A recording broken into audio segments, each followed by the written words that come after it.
Welcome to Character Development. My name is Morgan, My name's Sydney. and we have a special guest, Zakiya here. Let me give y'all a little intro about my girl Zakiya. She is third generation West Oakland royalty. If she's not at work, you can find her traveling wherever her heart goes, eating all the delicious things, drinking light reds, deep in a yoga flow, swimming in open water, and seeking new cultural experiences of all sorts. She is a flower child with a bite. She is an adventurous spirit, kissed by the sun and blessed by the divine, and someone I am happy to call a sister. Zakiya, hey. Hi y'all. Hey Morgan. Hey Sid. How y'all doing? Good. Let's kiki. I feel like this was a very busy week for both of you specifically. So I kind of want to get into that. Morgan, you went to Oakland I did. and you you were there. You threw an event. It was also Black Joy. So I just want to Yes. what's going on the West Coast over there? Child, every time I try to leave, something keep pulling me back. So literally I can't get away. No, yeah, so last episode, I was like, y'all, I'm headed to Oakland. Did go, got to see family, got to see Brownie, my sweet baby. Um, go on a little tangent real quick. Y'all, he was giving me attitude. Like the first 3 days, he wanted to act like he didn't know me. He was giving me the cold shoulder, and my heart was hurt. Like my feelings were hurt. And my mom, he was like so attached to my mom. Like I would be like, "Come here, booty," like trying to get him like come over, and he would like run to her. Or like first thing in the morning, he would run to her room, and like I'm like, "Wow, you forgot who your mother is. That's crazy." But anyway, it was a good trip, but yeah, I was there for a Black Women and event, which is the nonprofit organization that myself and Zakiya, along with our other co-founder Michelle, co-founded in Oakland. And we held an event called Empower Her Finances in partnership with US Bank, Black Joy, and the Moxie Hotel. Really just talking about, getting to the bag, how to secure the bag and keep the bag, how to invest in yourself and your business. It was like a good fireside chat, Kiki. We had a panel of three women plus one moderator who was also in the sector, so she had a lot of knowledge. It was a fun night. What do you think, Zakiya? It was. It was a beautiful night. I think the ladies that came, they had a lot to take away from it. People brought their books and they were taking notes. That was really good. Afterwards, people came up to me and were so gracious and so thankful. Really building our community and really showing that we can be a resource for education and really uplifting of Black women and all the things that we choose to do, and just being able to do it in a clear path, coherent, fun way. So it was good. It was like not just fin-lit education, but laughs, Yeah. pitfalls, we needs to do's, what culturally we've been doing, where we did do these, which was fun. And just like being able to be exposed to a new venue and like a new potential collaborating partner felt really good. Yeah, it was a beautiful night. It was. Get ready to And have then, Black Boy weekend too. oh, it is. Yeah. And so I had to come back home because I had started training for this new job, and Zakiya is still there. So Black Joy Parade is Black Joy Parade is the organization, but it's also happens from February 1st all the way through the end of the month, with the big parade that happened on Sunday, the 25th. Today. Oh. Today, y'all, I know we are not recording on a normal day, but it is Sunday. Zakiya told on us. My bad. My Now bad. you know. Dang. Okay. But it's cool. It's fresh from the actual event. Exactly. Yeah. Yeah. Okay, So so what how was is the Black Joy? event? Yay. Yeah. Yes, it was beautiful. This weekend, yeah, this was a popping weekend for me. So many activities. This month has been really popping for me. Just doing hella Black stuff all over Oakland, which has been lovely. Going to a lot of events, meeting a lot of people. And then, so there was our event on Thursday and Friday. I had a nice little spa day at Kabuki, which is this bathhouse in Japantown in San Francisco, super lit. Then saw American Fiction. Y'all seen that movie? No. With Jeffrey Wright and Issa Rae and what's her name? Tracy Ellis Ross. Okay. It wasn't that good, but it had its moments. I like Jeffrey Wright. Jeffrey Wright's a great actor. And then Black Vines, y'all. Black Vines, the Black Vintners and Wine Tasting event, which was beautiful, amazing. E40 was there with his, that nasty wine. diabetes flavored Moscato. Sorry, Uncle Earl. That shit is nasty. It's so bad. It was so bad. But he was like smiling and everybody was like, oh, 40 water. Oh, my sister was so giddy. I was like, shut up. But it was funny to see him there. It was beautiful. Everybody was excited. They had really good food. The wines, y'all, were delicious. I got very drunk, had a great time. Good. And then Uncle Ralph had his anniversary, my Uncle Ralph. An uncle that Morgan and I share. We have in common, not blood uncle, but like, a black uncle. Okay. Black Okay. uncle. Yeah. What? Yeah. Okay. And we're not cousins, but we cousins. Okay. Cousins, and I like cousin. It's a cousin. And he had an anniversary, and that was lovely, so beautiful, a little bougie, older upscale crowd event, which was really nice. I got to wear a really beautiful, purple silk number, very flowy, very gorgeous. I was loving it. It was a great weekend. It was a beautiful weekend. And then just now, Black Joy. So Black Joy parades through downtown Oakland and ends in like a central part of downtown Oakland, where there are a lot of booths, a lot of Black entrepreneurs, a lot of products made by a lot of Black artisans. There's like a health booth, there's like skating, there's different stages for performers, for DJs, different musical themes. Black Vines actually has a corner for just like wine and Black owned spirits and things of that nature. It was super fun. And it was sunny. It's been sunny all weekend and like warm. So that's been very nice. Yeah. To just be like moving and dancing in the streets. And so the like people that participate in the parade are various organizations that are just Black in Oakland, in the Bay Area. And so it's really cool to see that. And then just like various, other organizations that I'm sure some sort of sponsorship is attached to them attending. But I was like, you don't really need, like, what is defined as like a parade participant? Because some people just like, there are hella dudes, hella people with Corvettes. And I was like, what are they?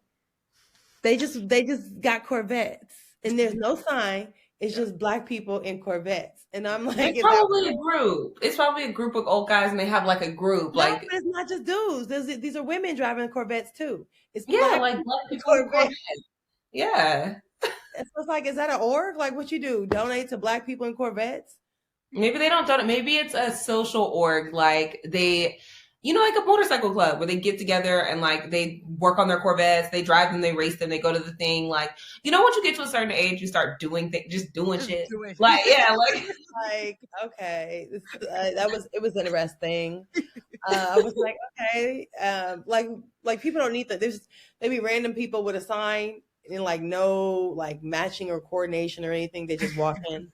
Or like no one with no sign, some dude with just like a speaker. I'm like random dudes on bikes. I'm like, what is defined as a participant? Can I just walk in and just like have pom-poms and be like, I am me in the parade? Yeah. I am Black Joy. That's it. That's it.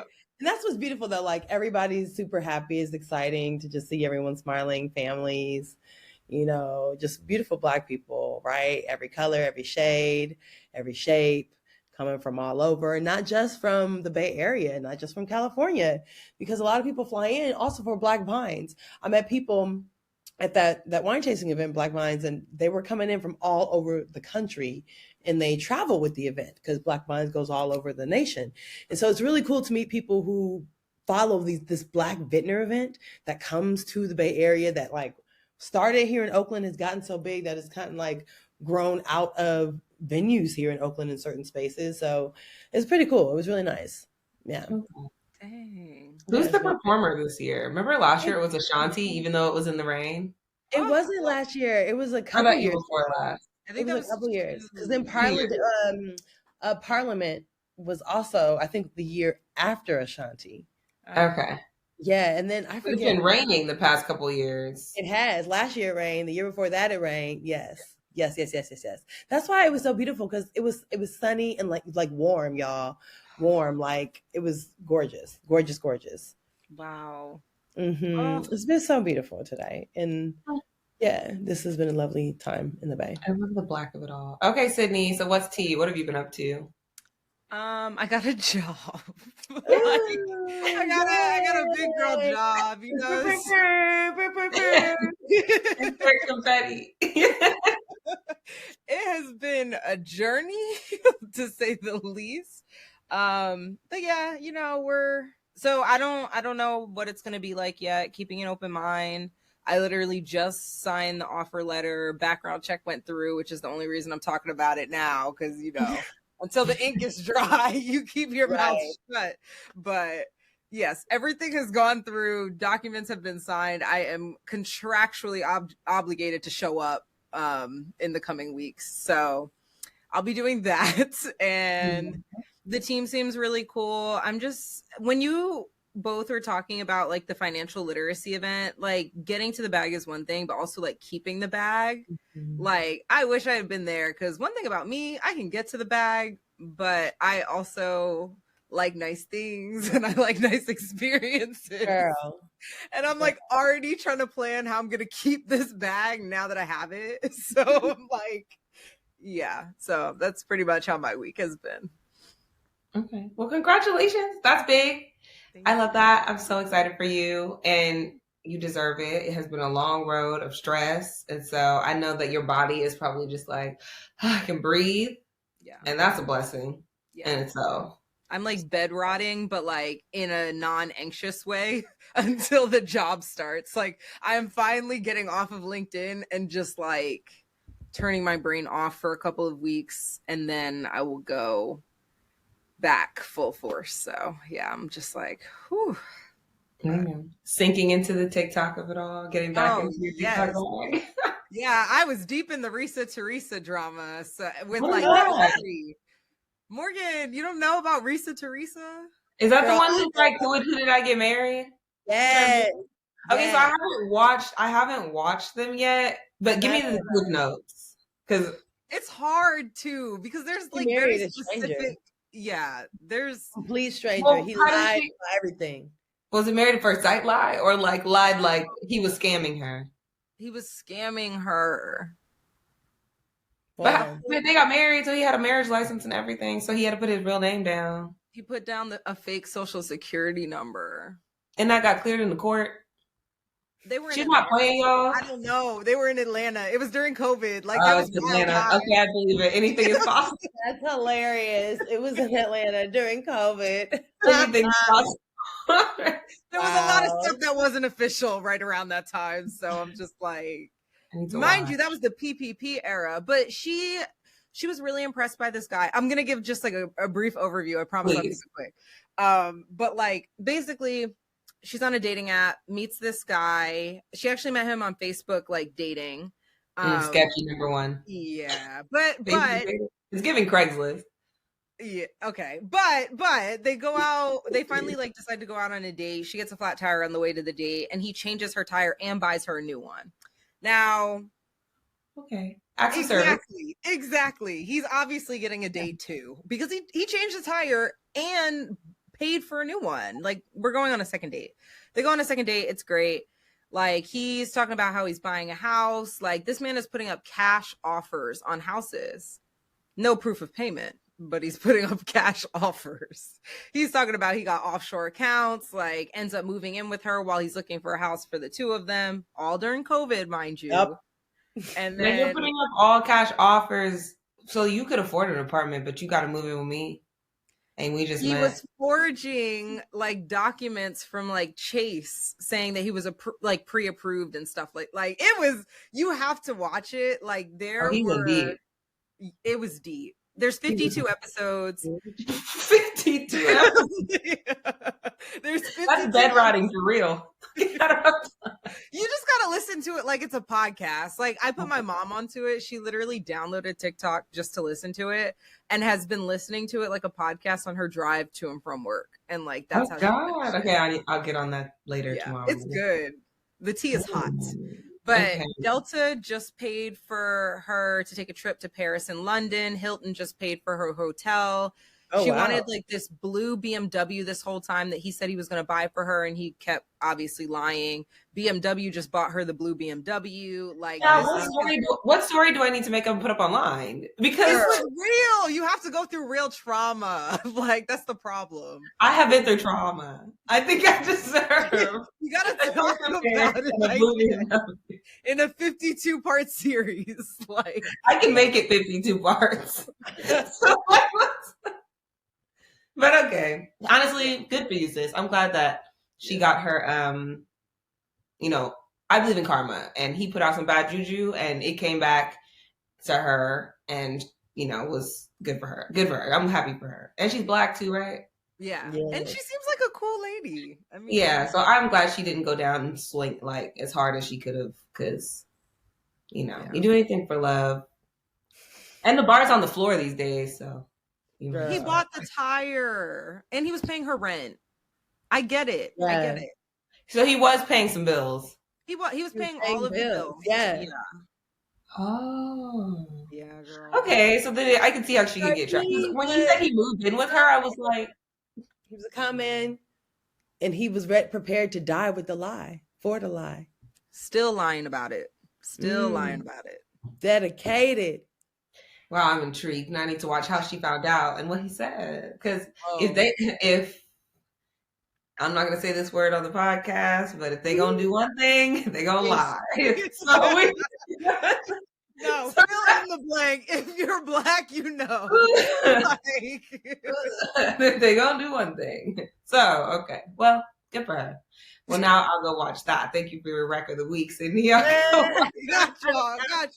Watch you some Risa Teresa, please. I need to watch that. I also need to get up on Love is Blind. I have not started watching this season yet. Because I was waiting. I was like, told my aunt about it. And so I was like, okay, we're going to watch it together when I get back to DC. And we haven't had a chance to start it yet. But like, I would have been started that if I was on my own time. But I hear this is a mess. I just started it. I've never watched it before, but I just saw clips on Netflix, like Black Instagram thing. And Strong Black Lead. Something. Yeah, Strong Black Lead, exactly. And I was like, oh, this Black little cute, beautiful couple. Oh, they got you. I'm like, first off, all these people in here are stupid. All the people on the show are stupid. Everybody's stupid. And I'm like, everybody's running game on everybody. Who really proposes to someone after like 5 days of like having conversations? Okay, wait. So you got to watch the first season then, because the first season, like there are people who got engaged and married or still married today. Like, and it's been years. So like you got to watch the first season because that's the only season where it has had a success. And people like did the whole pod thing.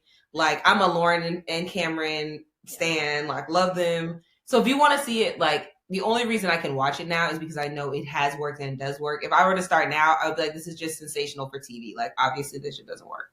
Yeah. Watch it if you have time. Like, when you're on your flight to Africa, do that. Girl, we'll see. I'm going to watch some movies, too. Oh, okay. Well, since I did just bring up... Yeah. No, all right, let's segue.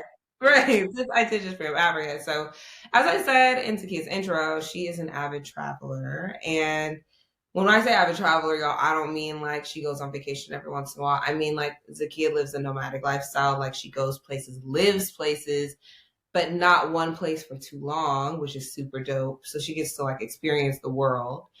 So Zakiya, what got you into that? What was the like, I need to do this start? COVID. Okay. COVID and I mean, I feel like being Black in America means you're always aware of the two-faced nature of this country. And I think 2020 really showed how it's no longer two-faced, it's just one face, it's just more apparent. And as I've seen it get stronger and stronger and louder, I was just like, this country ain't where it is. And so during that time, I was able to go to Mexico twice and just to experience different culture and to build my Spanish language proficiency just felt really good. And like I was doing something that was more than just, working towards a job or working towards like some sort of financial capital, but rather just something that was going to allow me to move differently in the world, be exposed to different cultures and seeing different forms of lifestyles. And like the choices people make, they're not always based upon a capitalistic mindset.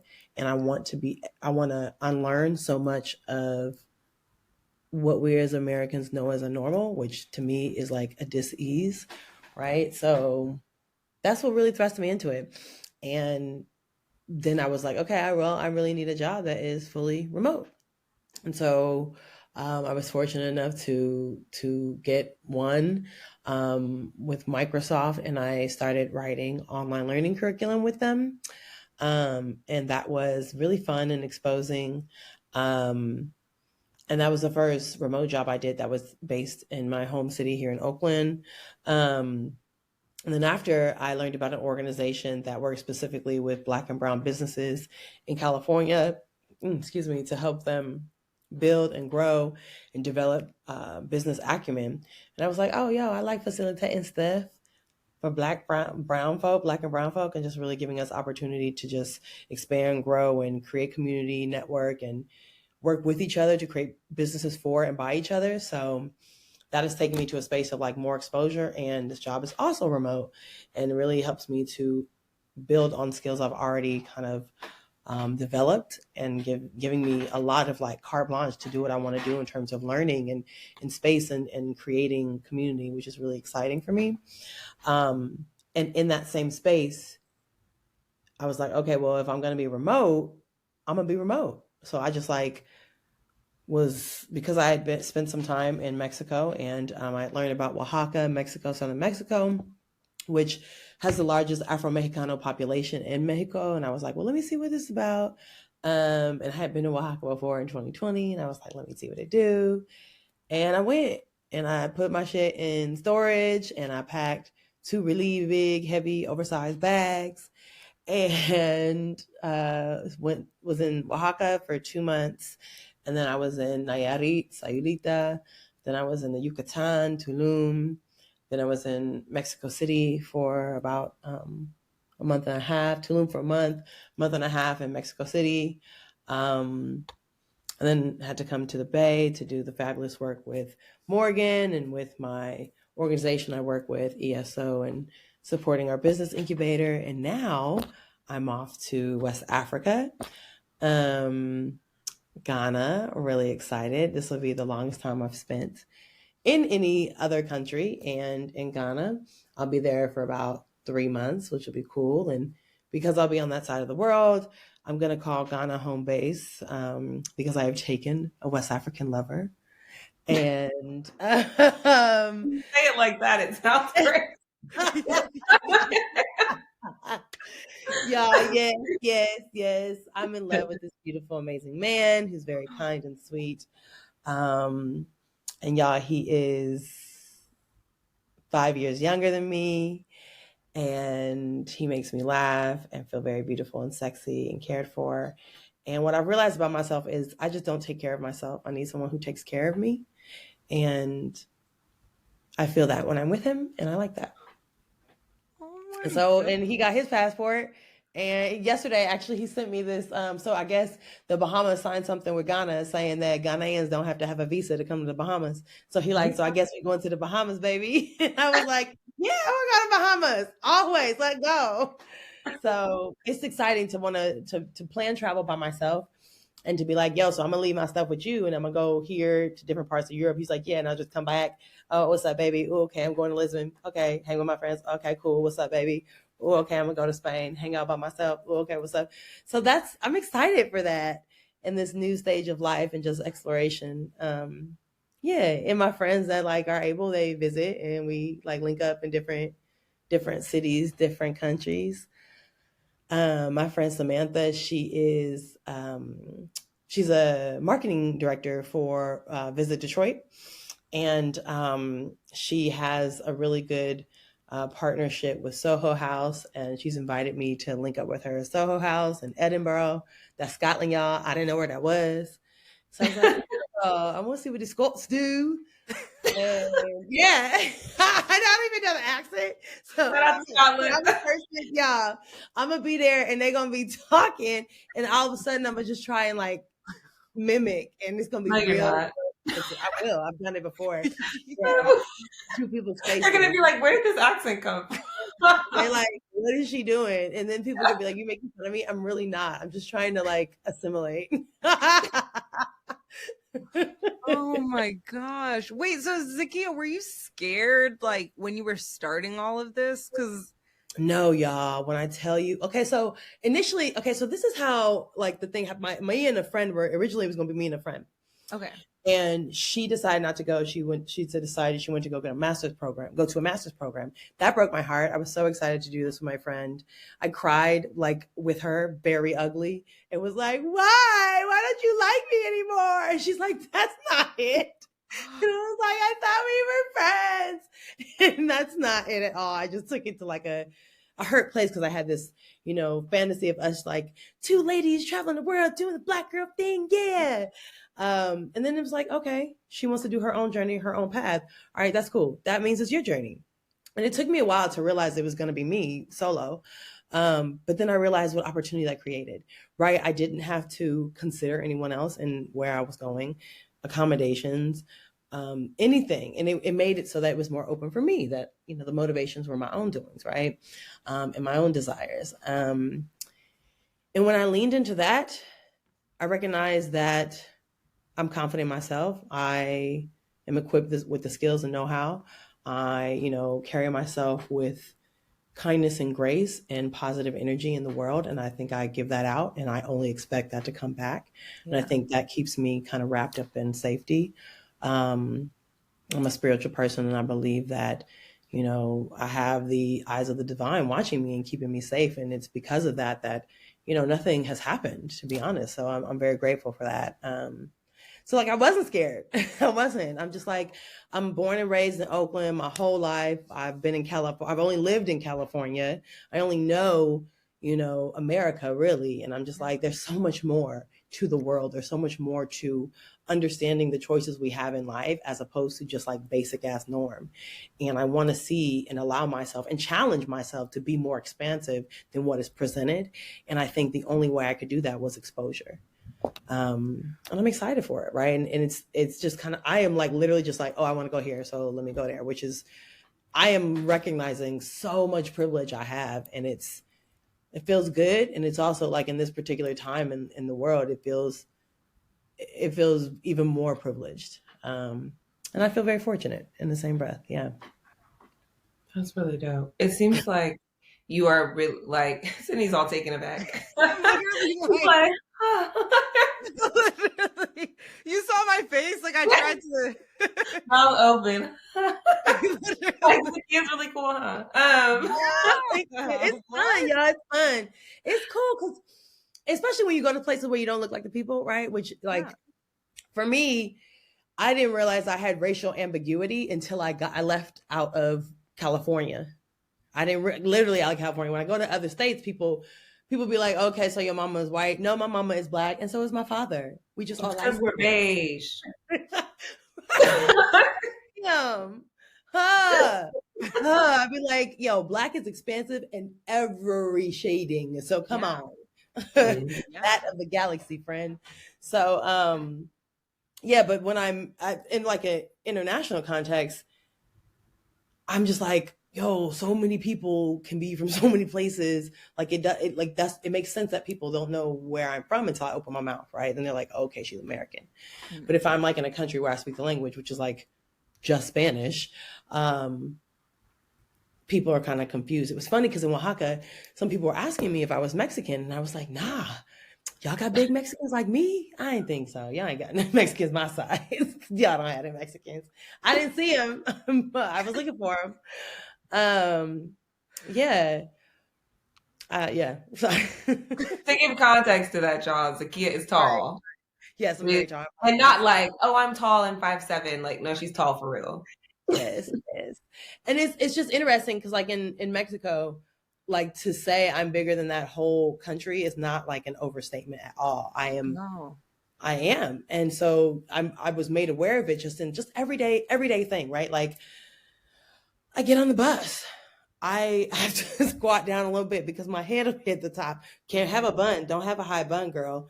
In the taxi, same situations. The showers, just little things. I noticed that like beds are particularly low and so are chairs and things. And I'm just like, okay, well, this isn't conducive for my everyday life. Like I can't be bringing my, big wide body into a space where I have to make myself so small and narrow, so that was why, like, I think I've decided Oaxaca is not a permanent place for me. Yeah. I'm on this journey to find the permanent place, right? I'm grateful that I have the ability to do so. So I get to find that place, right? So while I'm finding it, I'm gonna have fun, I'm gonna eat the foods, I'm gonna dance the dances, I'm gonna flirt with the peoples and come back to my mans. I love it. Okay, so all this traveling and searching and finding your right place. Yes. Right now, what do you think you're known for? If you were to ask somebody, what would they say? I'm known for? How do you mean? Like, what do you mean? Like, oh, Zakiya is, if someone was to describe Zakiya, like, who's Zakiya? Oh, she's loud. So if someone were to ask who's Morgan, they'd probably be like, oh, the fitness girl. Like, or like, no, like, what do you do? Like, people know that I am a fitness coach, and like, that's how and people who don't know me that way. Yeah. So, like, what would you be known? What are you currently known for? Some random person in Oaxaca. Yeah, I like to say I'm in the business of hooking people up. Ooh. And so, for me, what that means is being a connector, right? Being able to build and support community in a variety of different ways, being able to hold space that creates comfort, safety, honesty, vulnerability. I like to live my life that way. And I feel like I bring that into my travels. And so when people engage with me, I hope they feel that warmth. I hope they feel that openness. I think travel teaches you that too, right? It teaches you a way you have to. A lot of times you have to depend on strangers in order to be safe. Yeah. Especially as a solo traveler, especially as a solo female traveler, right? You meet other solo female travelers and then you link up and do things that you might not have done if it was solo. Because now it's you two and it's like, oh, okay, cool. Especially when like, I don't meet a lot of women in the world who are my same stature, right? So I'm sure it gives women who are smaller in frame a little bit more comfort to walk around with this like big woman in comparison that everyone recognizes, but ain't nobody about to fuck with me. Like, you know what I'm saying? Especially in a country where everybody's tall, it's like 5'2". So like, I'm like, they strong, they hella strong, but they just can't give me eye contact unless I sit down. Period. I like that. That part. That's why West Africa, because they tall, thick, and juicy. Okay. Girl. And juicy. Okay, we love juicy. I'm like, is your forever place maybe Ghana? Like, I know all my friends be saying that. I don't know. A lot of my life, my upbringing has been very Pan-African. So it's very, even my name, right? Like my first name, Zakiya, is Arabic. It means intelligent and wise. And so when I'm in Muslim or Arabic facing countries, that's the name I use, and it creates connection instantly. And then my middle name, Oluwakemi, which is Nigerian, it means God will protect and provide for me always. And so when I'm in places like West Africa, I go by my middle name, and they call me Kemi. And Nigerians, oh Kemi. And so it's like, oh, my sister Kemi. And so it's fun to have grown up with like in my head, like I remember as a child thinking this magical land of Africa with Black people and paradise and community. And yeah, it's not like this utopia, right? Every place has problems, but it was funny. I was talking to my man, his name is Dean, and I was like, oh yeah, I learned about this Black spa, and wait a minute, Black owned spa. Wait a minute. Did I just say spas out there? I'm like, so I'm just gonna go to the coffee shop. Right. I'm gonna drink this wine. Like everyone should okay. I don't have to emphasize black owned because the bulk of your shit is black owned. And I was like, that's cool. Just little things that I think is really cool. You see, the ads are, with black people, dark skinned black people, beautiful black people. And it's fun to see that. And I meet a lot of like African Americans out there that are like out there for life. There was a Times article that just came out about a lot of African American, I say black, but a lot of African American people like are moving to Africa to find recluse basically and just like breathe for a second. So you met Dean through a dating app. Girl, yes. But not only did y'all meet on a dating app, but it was like long distance. I don't mean state to state, I mean continents. So how did that kind of long distance, how did that work? How does that work? It does, right? Yeah. With a lot of patience, care, and honesty, vulnerability, and laughter. A lot of laughter. So we had the international settings on our Tinder profiles on, and we matched that way. And we just started chatting on the app and like just chill, real low key. And then we exchanged like WhatsApps, right? And then we just started talking on WhatsApp, and then we or video chatted on WhatsApp. And he was cool. He is very attractive, y'all. He's beautiful bone structure, gorgeous facial hair, gorgeous complexion. Y'all, people gonna be mad. I think he looked like Black Jesus, and Black Jesus is fine as hell to me. No, Black Jesus is fine, and Black Jesus is fine. We might be in trouble for saying that, but the black one with the dreadlocks is fine. Girl, he fine. He fine. We'll need to include a picture for all the non-blacks watching that we didn't grow up with Black Jesus. Black Jesus. But like, not like God's gym Black Jesus. Y'all know God's gym, right? And that's not like God's, well, not like ripped ass, Jesus. Okay. But more so like, I'm a sculptor painter Jesus. Oh. Yeah. Like Fabio, but like black, but Jesus. Okay, so when I think to sculptor painter, I definitely don't think of Fabio, but I appreciate that you give him that credit. Okay. Fabio was more buff. Yeah. Like, I'm thinking what are we thinking? Like sculpt, like think more like sculptor painter body type. Yeah, I think like a Keith Stanfield. No, but like a little thicker. He's giving string bean. Oh, yeah. Okay, so Dean is in the string bean. He got a little cake. He would be so embarrassed if I told y'all that right now. You just told the world. He's not Dean. I don't know what Dean's body looks like, but Black Jesus. Black Jesus comes in so many different. I mean, like, isn't that movie The Book of Clarence with the Keith Stanfield? Isn't he supposed to be kind of like Jesus? Yeah, but like that's like I don't find Keith Stanfield attractive in that way. So like maybe that might be. But Black Jesus has like like he been working. He been carpentering, girl. He been. You know what I'm saying? Building shit. I'm building Googling. Yes. I'm trying to think of like whose body is like. Tyson Becker would be like a really, really ripped Jesus. Yeah, or like is his name Broderick Hunter? I don't know who that is. You know the model? No. He's fine. Brown skin man. I'll have to try to picture.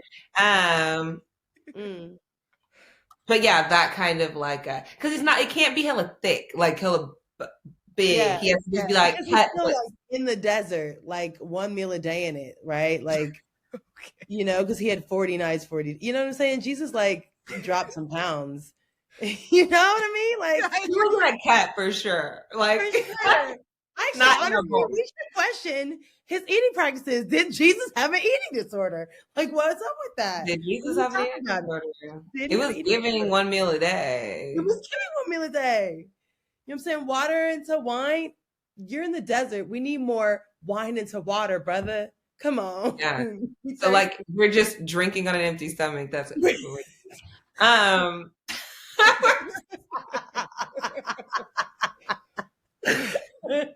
So sounds like a In time. next week's preview for the episode, Black Jesus better be the opening slide. Like, Yeah. an image that all three of us can agree on.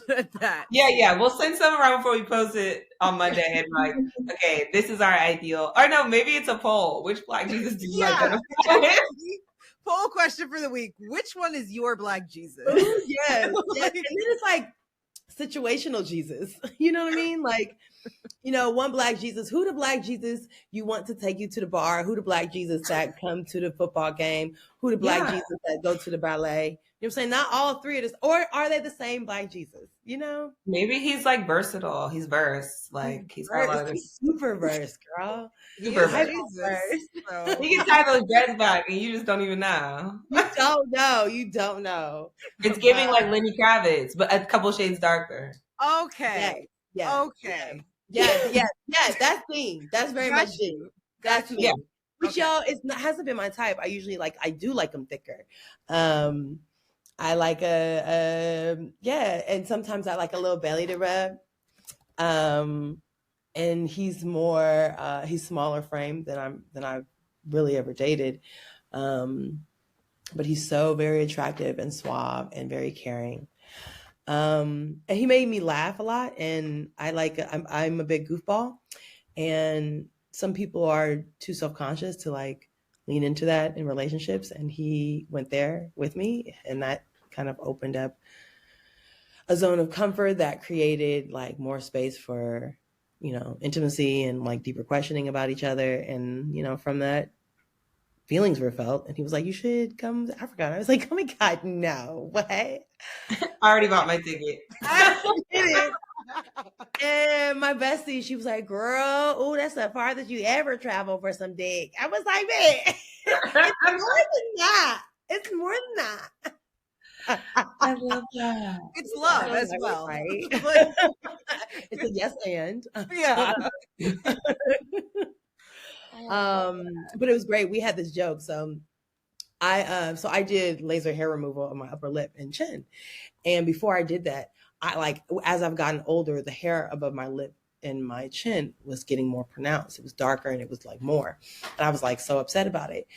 And when I wasn't able to get threaded and I was having video chats with him, I'd be like, don't look at me. I look like, a hairy man. And he knew I was like really and he knew I was going to Mexico. So he started calling me Gustavo, y'all. He started calling me Gustavo. And yes, he did. And then the first time I got there, the first time I met him in Ghana, when I get off the plane and I have my bags and everything, and I come out, why does man have a giant sign that said Gustavo? Y'all, it just made me chuckle, and my heart just was so happy. I love that kind of humor. That's beautiful to me. I love that. But I've since gotten laser, so I'm not Gustavo no more. So that's not my name. I'm not like Baldy. But yeah. So it's been really beautiful. It's been scary. Like, how do we maintain? Yeah. We talk all the time. It's like a 9-hour time difference between the Bay Area and Ghana. So it's usually early in the morning when I like first wake up is when we talk, because it's his afternoon. And that's really when we have conversation. When I was in Mexico, it was like 6 hours, so we could talk a little bit more frequently. But we prioritize speaking with each other. We text, we share, videos and all the things. We create plans, and he's a really good planner. And that's one of the things I learned in the first time I met him, and every time since I've been over there. This will be my third time going, and the longest time that I've been there. But every time I spent a little bit more time. It was 2 weeks and 3 weeks, and now it's like 3 months. Wow. But he creates an itinerary. He's like, baby, what do you want to do? What kind of things do you want to see? What food do you want to get when you touch down? And I tell him all the things, and he makes a plan. And to me, I don't even know what this is like as a love language, but takes care of things, not just like, acts of service, but like takes care of things. I have to make so many decisions in my life. Yeah. And with my partner, I just want to trust in their decisions.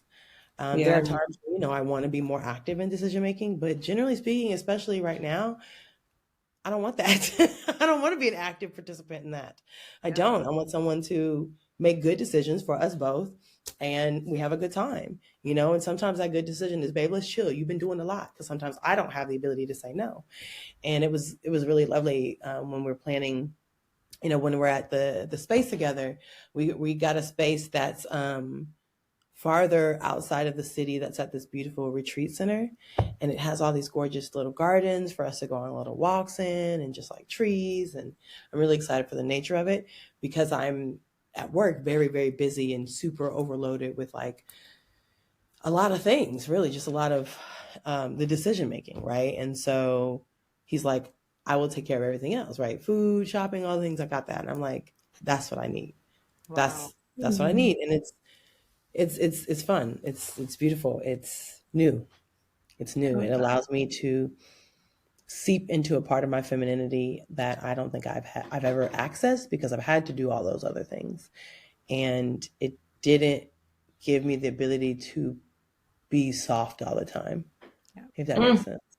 That makes total sense. It's, when you're talking about it, it sounds like Dean is, yes, allowing you to be in your femininity and be soft, but he's also like being very masculine in his decision making. Yes, you might be the one at work or doing X, Y, and Z, but like he's taking initiative and like solving problems, and that's so like attractive, right? Like as a woman who does it all the time, like sometimes you don't want to do it. Like I just want to someone else make the decisions for me, please.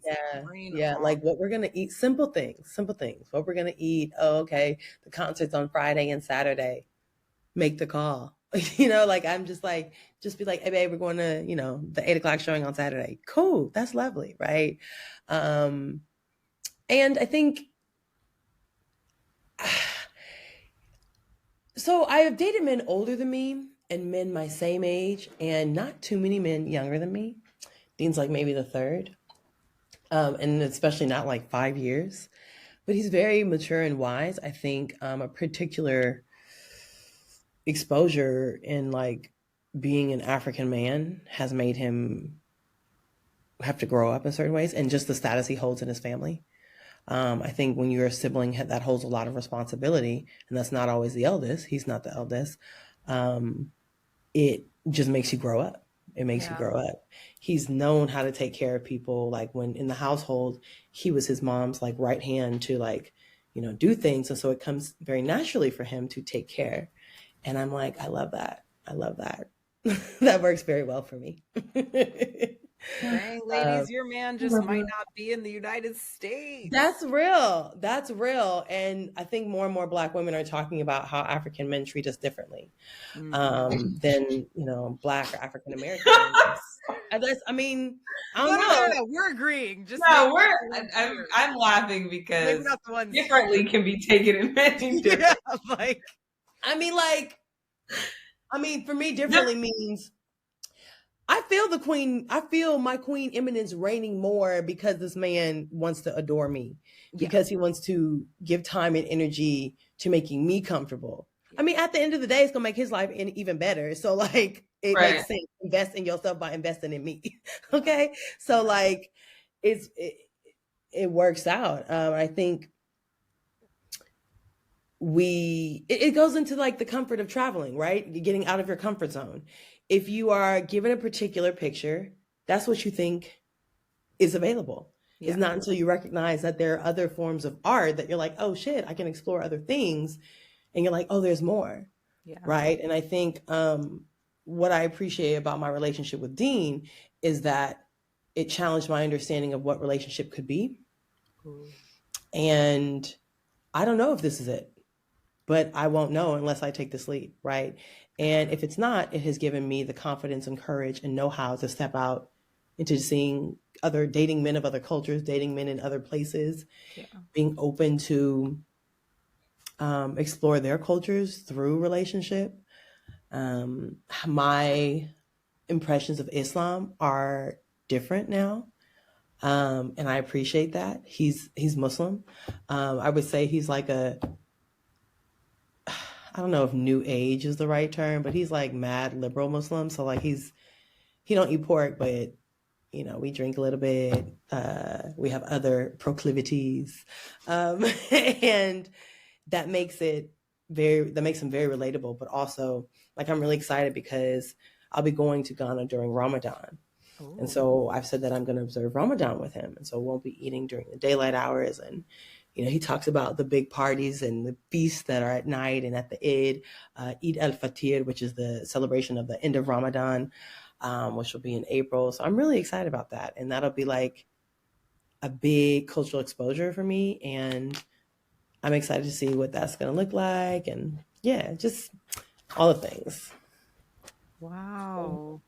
That is beautiful. I'm inspired. I'm like, hold on. I'm so inspired. Okay, so out of all of that, what is the biggest lesson? Love Black women, BT Dubs. You go to Mexico. You said what? Mexican men love Black women. Love us. Love us. They recognize us as gods and goddesses and divine creatures of this universe, oftentimes before, Black men will. And I experienced a lot of Mexican men giving a lot of positive energy. Some, creepy, but that's men go men. Yeah, men go men. But a lot of just like beautiful, adoring energy as well. Yeah. Okay. So what would you say out of everything is the biggest lesson that you've learned thus far with all this, from the traveling to the dating the international men to the everything? Trust in yourself and your gut. You have to allow yourself to fall. Like, you have to be okay with, I might literally turn down the wrong road and be lost for 2 hours. But I know I can trust in myself and my abilities enough to get out of this situation, right? And if you can do that in a place where you don't speak the language, where you don't read the language, you don't recognize things, but you're willing to be a little lost, to just take the journey and have grace and be kind of chill about it, that helps you to be prepared for really any situation in life, whether that's professionally or personally or relationships, what have you. Like, if you can't be willing to let go, it's going to be a difficult road, baby. It's just going to be a difficult road. And that's hard to do. And I'm still learning how to do that. Right? Like, I'm excited for this time with this man. I'm committed to a certain time, but like, what if it don't go right? Right? Like, I have to find myself I have to get out of that situation. That's not energy that I'm putting out there, but like, that's a real potential outcome, right? So, I just know what my abilities are should that happen. But I'm excited because that's not. Yeah. Oh, when you said that, literally, like, my ear started ringing, and I was like, "Oh, let me tune in real quick." Okay, all right, because it's, even when you think about like trust, like, I feel like a lot of people have issues with making those big life changes because they don't trust like the situation or like the person or whatever. But even what you just said, like trusting yourself and your own ability to navigate whatever situation it is. Like, it doesn't matter what else is going on. Right. Like, if you got you, you got you. Right. That's it. And knowing that, like, I feel like there's so much propaganda here in America about countries that aren't Western, right? The dangers and pitfalls of the Arab world, of Africa, all these places. And that's just their lies, man. In Mexico, like, I had some beautiful experiences in Mexico. I've had beautiful experiences in Morocco. People have been very embracing, have kept me and my travel mates, or just me, safe and in good graces. People have prayed over me when I've traveled. They've embraced me into their homes. I'm just a stranger. They don't know me, right? And so I don't live my life thinking that someone wants to get me, right, or is out to get me. I think that energy creates a space of relatability and access, I think, and people can feel that goodness, right? And they're just like, cool, let's just, as people in the world, let's kick it, right? And that's very telling about yourself, about who you are in the core. Can you soften yourself? Can you let go? Can you just let the energy of the moment teach you what you're supposed to learn? Because those nuggets are going to be foundational for your development presently and your future self. And if you are going to say no, you're denying opportunities and joy for future self. I don't want to be a part of that. I want to be happy. I want to put the foundations for happiness for now and always as best I can. A word. Like, yeah. like we're too stunned to speak. Like, I needed to hear that. I'm not gonna lie. Like, let me tell you something, Sydney. Zakiya will have you there. I call her Preacher Zakiya because she really. I needed that though. She will come with gems and like drop them and then say it so eloquently and just like, and then yeah, and just look at you like, how did that make you feel? Literally, I'm like, I needed to hear this like months ago. Like, because it's scary. It's scary. Yeah. It's so scary. And when you feel like you're always losing, you begin to not trust yourself anymore. Yeah, yeah. Right? And then you lose yourself because you don't trust. You feel like you don't know who you are. You feel like no at every turn means you never knew who you are. And am I good enough? Right? And I think it's those questions that you ask yourself about yourself that teach you who you are at your core, that then help you to relearn and remember who you are, to fortify it, to then build that muscle and then get back to that space of confidence and then recognizing you are competent in a specific space, you know? But you got to break down, girl. You got to be broken down first. and you always that's what life is. You're not always going to be built up, right? You always going to crumble and you're going to get back up. Then you're going to crumble and you're going to get back up. And some crumbles are going to be harder than others, right? It's just, again, can you flow with that energy of that's the nature of life? What safeties and comforts can you put in place for yourself to make it so the next time isn't as bad, right? Yeah, it's hard, but it's a tap dance. It sounds like the build and the rebuild. You're under construction in a sense, and thank you for speaking to that. And it sounds like you have a lot of experience in it, or maybe there's a specific time in your mind that you can think of where that stands out for you, that was integral in your breakdown and rebuild. And we like to call that like a character development moment.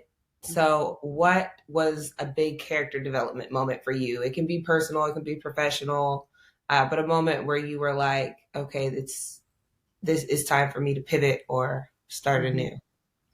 Yeah. I grew up in a household with domestic violence. And so I was aware of certain things. And I think that influenced my dating life when I was younger. Found myself in a domestic violence situation. And that relationship to this day is still the longest relationship that I've ever had. It was my first like big relationship. And when I reflect on things and like, as you know, I've worked with my therapist on things, that was mirroring of my relationship with my father. And it taught me a lot about what I will stand and what I won't. And what's crazy is that relationship ended with him breaking up with me. And that had that not happened, I asked myself, would I still be in the relationship? I'd like to think not. Nevertheless, I was then thrusted out of this relationship and it broke me in so many ways. And I lost myself, right? I like that, you know, the character building was not being built, the character crumbling at that point. It was not feeling confident, not feeling stupid for having been in that situation with that man for so long, allowing myself to be subjected to something that I fought against in my youth. And it really made me doubt a lot of things. And I ended up like losing my job at the same time. And I then was put on to a yoga teacher training at the yoga studio that I was a member of at the time. And they were doing women of color scholarships. And so I was able to go to this yoga teacher training for free. And it became such a strong, like multi-culti sister circle. We refer to ourselves still as a coven because it was like 13 of us. And it put me in spaces of having to challenge my core elements of who I really thought I was, who I thought I stood for, what I understood love to be. It taught me I didn't understand love. It taught me that I allowed myself love to be based upon the love of another and not coming from inside.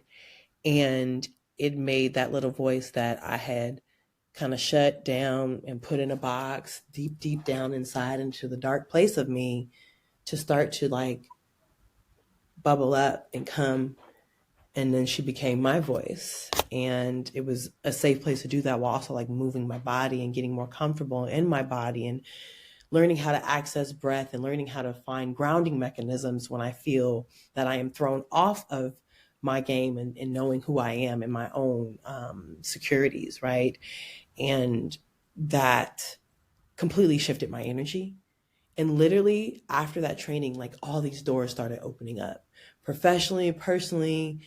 And then I started to be able to see how I can speak what I want and then plot the course to attain it. And I'll make wrong turns. There will be sacrifices, but I know what my end game is.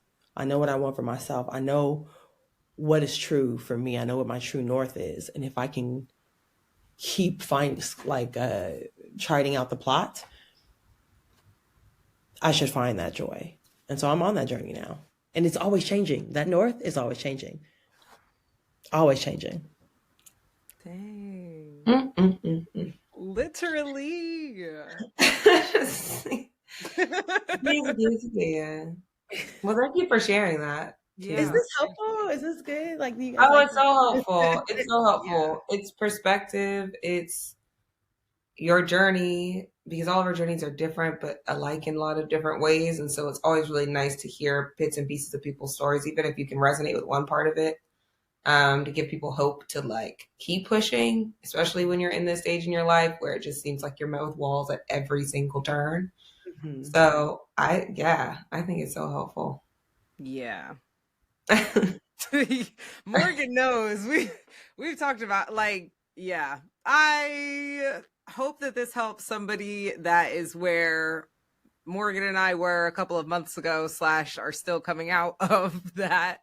Like I'm still in my Saturn return. So I'm still in mine too. Like we haven't started the job. Don't get me wrong. And that's what mine was. That was when all of the shit went down. Was during my Saturn return, and it was. I had to humble myself in such a way, y'all. In such a way. Humble. Like, I've never been humbled like this in my life. Like right.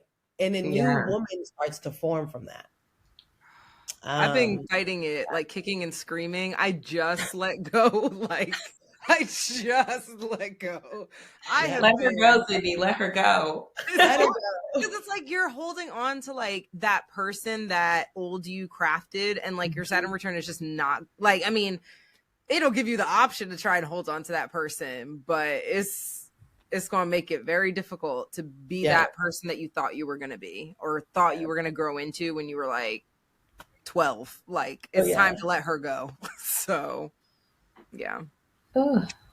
Yeah. Okay. But I do want to end on a light note as well. Okay. If you had a personal growth soundtrack, what are 3 songs that would be on it? Ooh. Jill Scott, Living My Life Like It's Golden. Yes. Just because I've been like knee deep in the whiz. Scarecrow, Michael Jackson. You can't win, child. Yes. You can't break even. Yes, that's my shit. You can't get out of the game. That's mine. And let's see.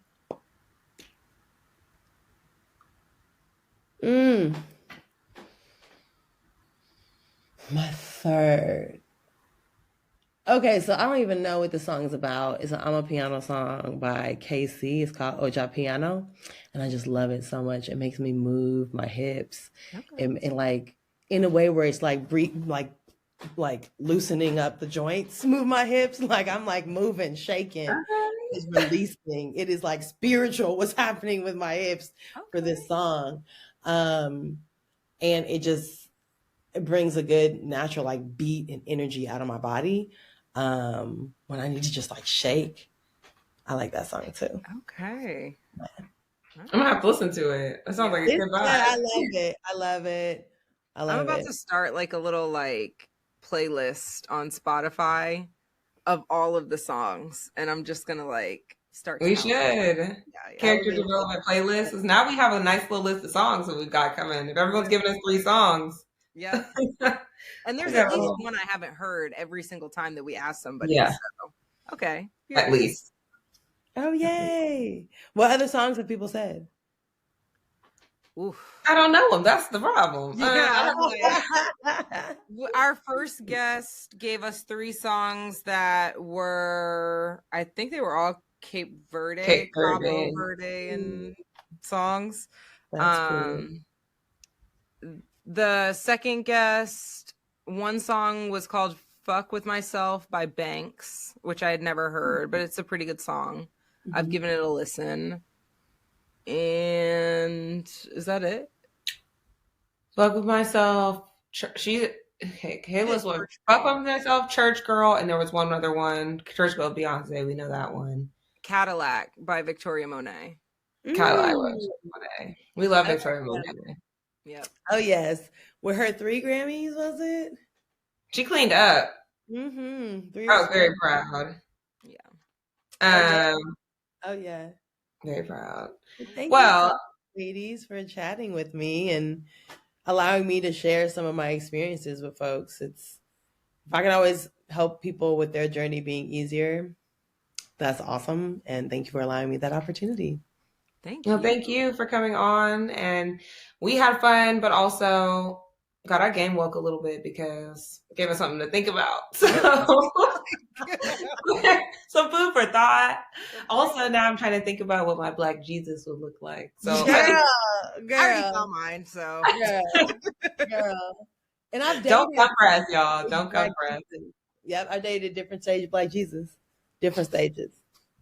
Different stages of Black Jesus. What stage of Black Jesus? It sounds like a BuzzFeed quiz. Yeah. What's your stage of Black Jesus? Oh yeah. If y'all see BuzzFeed pop that up, you know it was our idea. Literally, proof, timestamped, all of that. But like, I can't. Okay, y'all. Well, thank you for tuning in for another episode of Character Development. We'll see you next week. Bye.